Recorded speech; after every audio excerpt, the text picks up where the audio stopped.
Hello everyone, আজকে আমরা শিখব। দেখতে পাচ্ছেন আমার সামনে একটি মাদারবোর্ড যেটাতে অসংখ্য ধরনের পোর্ট রয়েছে। এই পোর্টগুলোর নাম এবং কাজ জানতে পারবো আজকের এই ভিডিওতে। চলুন বেশি প্যাক না করে আজকের ইন্টারেস্ট ভিডিও শুরু করা যাক। দেখতে পাচ্ছেন আমার সামনে যে মাদারবোর্ডটি রয়েছে এটাতে অসংখ্য পোর্ট রয়েছে। ফার্স্ট অফ অল আমরা ডান দিক থেকে শুরু করি। প্রথমেই যেই পোর্টটি রয়েছে এই পোর্টটাকে আমরা 3mm পোর্ট বলে থাকি। এটাকে অনেকে অডিও পোর্টও বলে থাকে। স্পিকারে কানেক্ট দেওয়ার জন্য এই অডিও পোর্টটা ইউজ করা হয় এবং অনেকে হেডফোনের ক্ষেত্রেও ইউজ করে থাকে। তার পাশে যে পোর্টটি দেখতে পাচ্ছেন এটা হচ্ছে একটি ল্যান পোর্ট। ল্যান পোর্টটাকে আমরা ইউজ করে থাকি ইন্টারনেট সংযোগ পাওয়ার জন্য।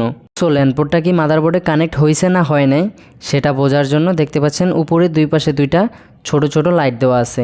যখনই আপনি এই ল্যান পোর্টটাকে কানেক্ট দিবেন দেখতে পাবেন যে উপরের লাইটগুলো অটোমেটিক জ্বলে যাবে। তারপরে নিচে যেই পোর্টটি দেখতে পাচ্ছেন এটি হচ্ছে একটি ইউএসবি পোর্ট। তার পাশে যেই দুইটা আছে এই দুইটাই ইউএসবি পোর্ট। তার পাশে আরও দুইটা পোর্ট আছে, এই দুইটাও কিন্তু ইউএসবি পোর্ট। তার বাম পাশে যেই দুইটা পোর্ট আছে নিচেরটা হচ্ছে এইচডিএমআই পোর্ট, যেটার ফুল মিনিং হচ্ছে হাই ডেফিনিশন মিডিয়া ইন্টারফেস। তার উপরে যে পোর্টটি দেখতে পাচ্ছেন এই পোর্টটি কিন্তু নতুন মডেলের কিছু মনিটরে দেওয়া থাকে যা কিনা সেম এইচডিএমআই এর মতোই কাজ করে থাকে। তার পাশে দেখতে পাচ্ছেন যে পোর্টটি এটি হচ্ছে একটি ভিজিএ পোর্ট।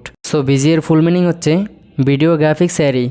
এটাও কিন্তু মনিটর ডিসপ্লেতে কিছু দেখানোর জন্য ইউজ করা হয়, কিছুটা এইচডিএমআই এর মতোই, কিন্তু এইচডিএমআইতে ভিডিও কোয়ালিটিটা ভালো দেখা যায়।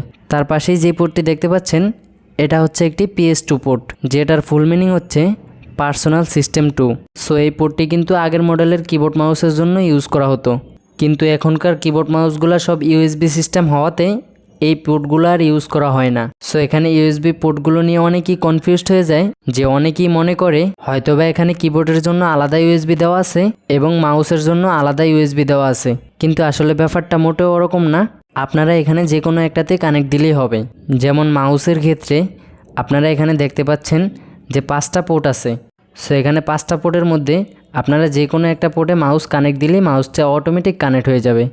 কিবোর্ডের ক্ষেত্রেও কিন্তু সেম, আপনারা যখনই কিবোর্ড যে কোনো 5টা পোর্টের মধ্যে একটা পোর্টে কানেক্ট দিবেন দেখবেন অটোমেটিক্যালি আপনার কিবোর্ড পেয়ে যাবে।